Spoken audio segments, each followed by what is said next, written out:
अरे भाई गधे, कोई भी हिरन नजर नहीं आ रहा है। लगता है सभी अपने अपनी मांद में छिप गए हैं। कल हम दोबारा आएंगे, कल हिरन जरूर मिलेगा। अरे रे रे, ये मैं तो स्वर्ग आ गया। कहाँ वो मालिक की दिन रात की सेवा और दिन भर की कुटाई, फिर चारे में वही घास फूस और चूना पानी। लेकिन यहाँ तो अमृत है। आज बड़ा शिकार करूंगा। कई दिन से खाना नहीं खाया हूँ, जोरों से भूख लग रही है।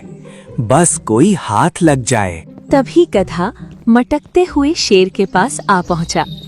शेर थोड़ा चौंकता है, फिर बोलता है, अरे वाह, शिकार खुद जल के आया है, वो भी इतना हट्टा कट्टा। मजा आएगा। अरे बाप रे, ये शेर है क्या? जंगल में ये भी होता है? ये मैंने सोचा क्यों नहीं। कोई उपाय ढूंढना पड़ेगा, जान बचानी ही पड़ेगी। प्रणाम शेर महाराज, मैं तो आपको ही ढूंढ रहा था। न जाने कितने जंगल का दौरा किया है, तब जाकर आपके बारे में मालूम चला है। अरे ये क्या बोल रहे हो? भला तुम मुझे क्यों ढूंढ रहे थे? मैंने क्या कर दिया है? मैं एक देवदूत हूँ। मेरा नाम गधा देव है। मैं देवलोक का एक गधा हूँ जो आपका सलाहकार बनने की इच्छा रखता हूँ। सलाहकार क्यों बनना चाहते हो? मैंने तो आज तक कोई महान काम नहीं किया। यही तो आपकी महानता है। आप ना जाने कितने बढ़िया काम करते हैं, कितने प्राणियों को मुक्त किया है और कई जानवरों पर तो दया भी की है। यही तो आपकी महानता है। अरे वाह, कितना मीठा बोलते हो। तुम्हारी कही एक एक बात सही है, लेकिन मैं फिर भी तुम्हें सलाहकार नहीं बना सकता। मेरा एक पहले से ही सलाहकार मौजूद है। आप मुझे कोई मंत्री बना लीजिए ताकि मैं आपकी सेवा कर सकूं। शेर कुछ देर सोचता रहे। ठीक है, तुम मेरे दाहिने हाथ बन जाओ। मैं जब भी कोई बड़ी मुसीबत में फंस जाऊं तो वहां से निकालने की तरकीब बताओगे। गधा शेर के साथ चला जाता है। वहां उसे एक लोमड़ी दिखाई देती है। महाराज, ये कौन है? इस जंगल का तो नहीं लगता। ये देवदूत है, गधा है। ये मेरी सेवा करने के लिए आया है और मैंने इसे अपना दाहिना हाथ बना लिया है। ये मेरी रक्षा करेगा। क्या? अगर ये दाहिना हाथ है तो मैं क्या हूँ? मैं आपकी एक भरोसेमंद सलाहकार हूँ। मेरी राय है कि किसी भी अनजान पर भरोसा करना सही नहीं है। ये देवलोक से आया है, इसे हल्के में मत लो। खास मेरे लिए आया है, और तो और ये मेरा फैन भी है। लोमड़ी को गधे पर पूरा शक था, फिर भी शेर के कहने से वो शांत हो गया। गधे, आज मेरे साथ शिकार पर चलो। आज हम हिरण का शिकार करेंगे और तुम इसी बहाने मेरी ताकत देखोगे। अरे यार, ये नाटक तो भारी पड़ने वाला है। कोई मौका देखकर खिसक लूंगा। जी महाराज, आज मैं आपकी ताकत को लाइव देखूंगा। चलिए चलते हैं। दोनों शिकार के लिए निकल जाते हैं। रास्ते में कोई हिरन नजर नहीं आता और ना ही कोई अन्य जानवर। परेशान होकर शेर कहता है, अरे भाई गधे, कोई भी हिरन नजर नहीं आ रहा है। लगता है सभी अपने अपनी मांद में छिप गए हैं। कल हम दोबारा आएंगे, कल हिरन जरूर मिलेगा। गधा दिन भर घूम घूम के थक गया था। वो कहता है, जी जरूर शेर महाराज, हम कल आएंगे। रास्ते भर गधा तरकीब ढूंढता हुआ जाता है। कल फिर मुझे ले जाएगा। अगर कल शिकार नहीं मिला तो परसों ले जाएगा। अगर उस दिन भी नहीं मिला तो भूख से मुझे ही खा जाएगा। मुझे कुछ करना होगा, वरना। चलो भाई गधे, आज बड़ा हिरण का शिकार करेंगे और खूब दावत उठाएंगे। गधा फिर मुंह लटकाए उसके साथ चलने लगा। रास्ते में उनको एक हिरन दिखाई दिया। शेर ने उसका पीछा किया और थोड़ी देर बाद वापस खाली हाथ आया। अरे, ये भी शिकार हाथ से निकल गया। अब मेरे पेट में चूहे दौड़ रही हैं। अब तो मुझे करेला भी मीठा लगने लगेगा। जिसका डर था वही हुआ। अगर अभी कुछ नहीं बोला तो हमेशा के लिए चुप हो जाऊंगा। अपना नया दांव खेलने का समय आ गया है। मैं जानता था शेर महाराज, हमें शिकार नहीं मिलेगा, क्योंकि आपके नसीब में अब मांस खाना नहीं लिखा है, अब आपके नसीब में फल सब्जियां खाना लिखा है। क्या मैं एक शेर होकर फल सब्जियां खाऊंगा? भला ये कैसे संभव है? ये मुझसे नहीं होगा। जरूर होगा। जब मैं धरती पर आया तो मुझे बोला गया कि शेर को फल खिलाना, जिससे उसकी ताकत और भी बढ़ जाएगी, उसका रंग निखर जाएगा, वो और दयालु हो जाएगा। अगर ऐसी बात है तो मैं जरूर फल सब्जियां खाऊंगा। गधे, तुम मेरे लिए अच्छे अच्छे स्वादिष्ट फल लाना ताकि मैं जवान दिखूं। जानवर कई दिनों से गधे को शेर के साथ देख रहे थे, इसलिए गधा जिसके घर भी जाता वो डर से उसे कुछ फल दे देता। गधा इस बात को नोटिस करता है। अरे वाह, मैं जो बोलता हूँ वही होता है। जिसे जो भी मांगू वो मेरे सामने लाकर रखते रहा है। मुझे कोशिश भी नहीं करनी पड़ रही है। गधा फल सब्जियां लेकर जब शेर के पास पहुंचा तो शेर ने एक एक करके फल और सब्जियां खाईं। उसे खाकर उसका मुंह उतर गया। अरे बाप रे, इसका स्वाद कैसा है? मुझे तो बहुत ही बेस्वाद लग रहा है, लेकिन सुंदर और ताकतवर दिखने के लिए ये बहुत जरूरी है। एक दिन लोमड़ी शेर से मिलने आई। उसे फल सब्जियां खाते देख हैरान हो गई। उसने पूछा, महाराज, ये आप क्या कर रहे हैं? भला फल और सब्जियां क्यों खा रहे हैं? छोड़िए ये सब। तुम चुप रहो, इससे मुझे ताकत और सुंदरता मिलेगी।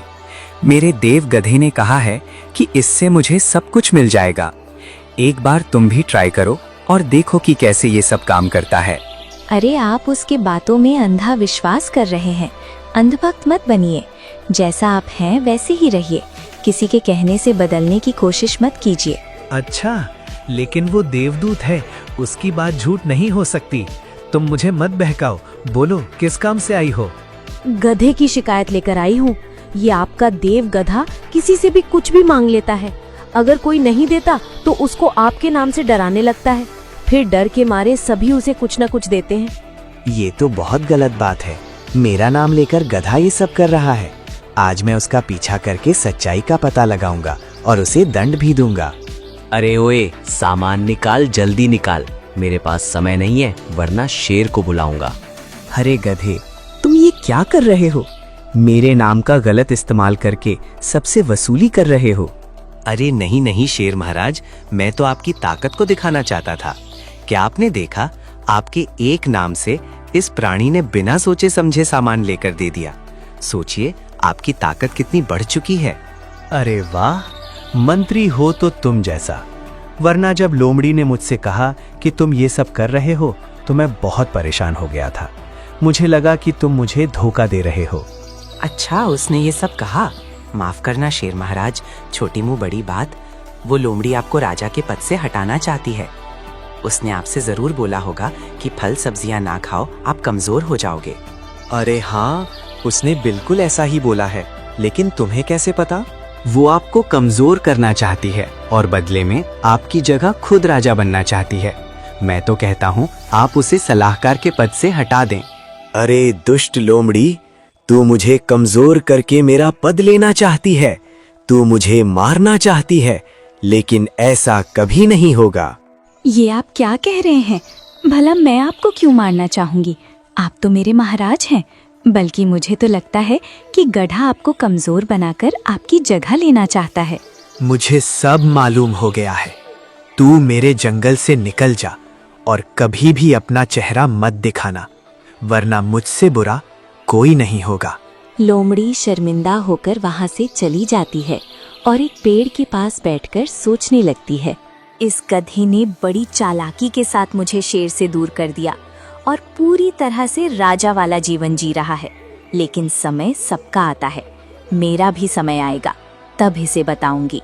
समय कुछ दिन बीता और शेर समय के साथ साथ कमजोर होने लगा। उसने गधे से पूछा, अरे यार गधे, मैं इतना कमजोर क्यों फील कर रहा हूँ? क्या मेरे खाने में किसी चीज की कमी है? अरे शेर महाराज, अब आपको और फल सब्जियां खानी चाहिए। समय के साथ आपके शरीर को इन चीजों की और आवश्यकता है, इसलिए खाते रहिए। इधर लोमड़ी को जब शेर ने निकाला था, उसके खाने के लाले पड़ गए थे। अरे यार, क्या खाऊं? कोई भी भोजन पानी नहीं मिल रहा है। कितनी भूखमरी की नौबत आ गई है। तभी उसके पास एक भालू आता है। सुनो लोमड़ी, क्या तुमने मेरे गधे को देखा है? मैंने कुछ दिन जंगल में बिताने के लिए कहा था, मगर अब तक वो घर नहीं आया है। क्या बोला तुमने? गधा तो वो महान देवदूत गधा तुम्हारा है। हाँ हाँ, वो मेरा ही गधा है। क्या तुमने उसे देखा है? जरूर, डाल में कुछ काला है। गधे ने देवलोक की बात की थी, यहाँ तो अलग ही देवता खड़ा है। एक बार जरा इसे किनारे लगती हूँ। अरे भालू भाई, वो गधा तो शेर महाराज का खासम खास है। शेर महाराज कहते हैं कि वो स्वर्ग लोक का गधा है। मैं तो उसकी खास दोस्त हूँ। आप ठहरिए, मैं उसे अभी बुला कर लाती हूँ। लोमड़ी सीधे गधे के पास जाती है और उससे कहती है, अरे गधे भाई, तुमसे मिलने कोई भालू आया है। वो कहता है कि तुम उसके हो। जरा मुझे बताओगे कि क्या बात है? गधा थोड़ा डर जाता है और कहता है, अरे नहीं, मैं देवलोक का हूँ, इसीलिए हर कोई मुझे अपना बनाना चाहता है। तुम यहीं रुको, मैं उसे समझा बुझाकर भगा देता हूँ। गधा तुरंत भालू के पास पहुंचा। अरे थोड़ी देर रुक नहीं सकते थे? कितनी बार बोला है, जैसे ही काम खत्म हो जाएगा मैं तुम्हें सूचना दे दूंगा। अरे कब सूचना दोगे? कई दिन हो गए तुमसे छोटा सा काम नहीं हो पा रहा है। एक मामूली शेर ही तो है। उसके साथ एक चालाक लोमड़ी भी तो थी। वो हर काम में अपना टांग अड़ाती थी। बड़ी मुश्किल से उससे पीछा छुड़ाया है। बस कुछ और दिन, फिर शेर कमजोर हो जाएगा। फिर तुम उसे खत्म कर सकते हो। तभी शेर और लोमड़ी वहां आ पहुंचे। लोमड़ी ने शेर को इस बात की सूचना दे दी थी। देखा महाराज, आपने ये इस भालू का जासूस है। मैंने आपसे कितनी बार बोला था, हर किसी पर भरोसा नहीं किया करते, चाहे वो कोई भी दावा करे, चाहे खुद को भगवान ही क्यों ना बताएं। गद्दार बड़ी खतरनाक चाल चली थी। मुझे फल खिलाकर कमजोर करना चाहता था और इसे भालू के हाथों मुझे खत्म करना चाहता था। अब मैं बताता हूँ असली ताकत क्या होती है। शेर अपनी पूरी ताकत के साथ उन दोनों पर हमला कर देता है और दोनों की खूब पिटाई कर जंगल से भगा देता है। तुम ही मेरे सच्चे और बुद्धिमान सलाहकार हो। आज मैं तुम्हें इस जंगल का मुख्यमंत्री बनाता हूँ।